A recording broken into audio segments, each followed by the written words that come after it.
The work that we do in the European Centre for the Study of Hate looks to understand hate as it manifests within and across Europe, and also determine means by which it can be combated. You know, when we started this work, people used to say, hate crime, what's that? That doesn't happen in Ireland. Whereas now it's part of the language that people use, you know.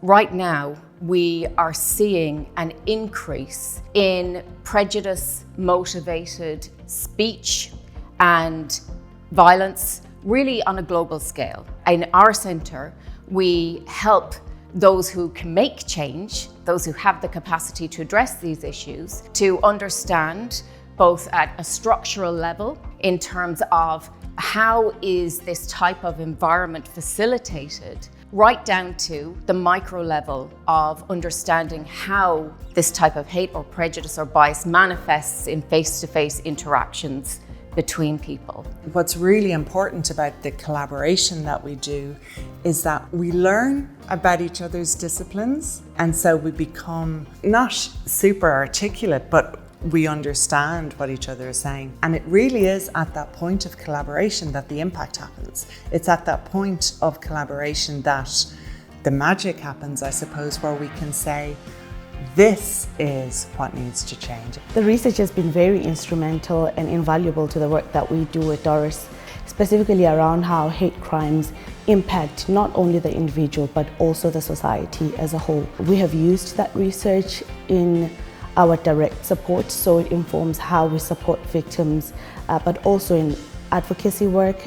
So it continues to impact and influence our work on a daily basis. It's not just an academic collaboration, that both of them have done incredible work with and on behalf of organizations that are serving targeted communities and include the voices of people most affected by hate crime. They work very closely, obviously, with state actors and organizations like the Council of Europe in defining their policies. I mean, you can't say enough about the work that they've done in terms of its importance for finally getting hate crime legislation in place in Ireland. It's collaborative. It's not, it's not just resistance and radicalism, but working very closely with state actors to enhance the safety and security of targeted communities. Jennifer Schwepp and Amanda Haynes have done extraordinary and really important evidence-based work through their research in the European Centre for the Study of Hate.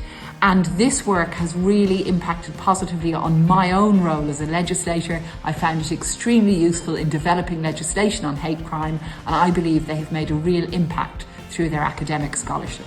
We hear our research used in a very non-partisan way, which I think is important to us. It is research that informs people's critical thinking about not just the intended, but the unintended impacts that they are making as policymakers and as legislators. It's to make change, and it is to produce knowledge that doesn't exist just for its own sake, but that can be put into practice right now. Because of the contributions they've made, not just to scholarship, but also I think to practice, to policy making, it's been really important and groundbreaking in the Irish context. And I think even in terms of Jennifer's legal analysis, for example, groundbreaking at the global level as well. I'm proud of this scholarship. I'm really proud of the approach that we have taken. And I'm really proud that that research stands in terms of, its international recognition and how we have made that research translatable into policies.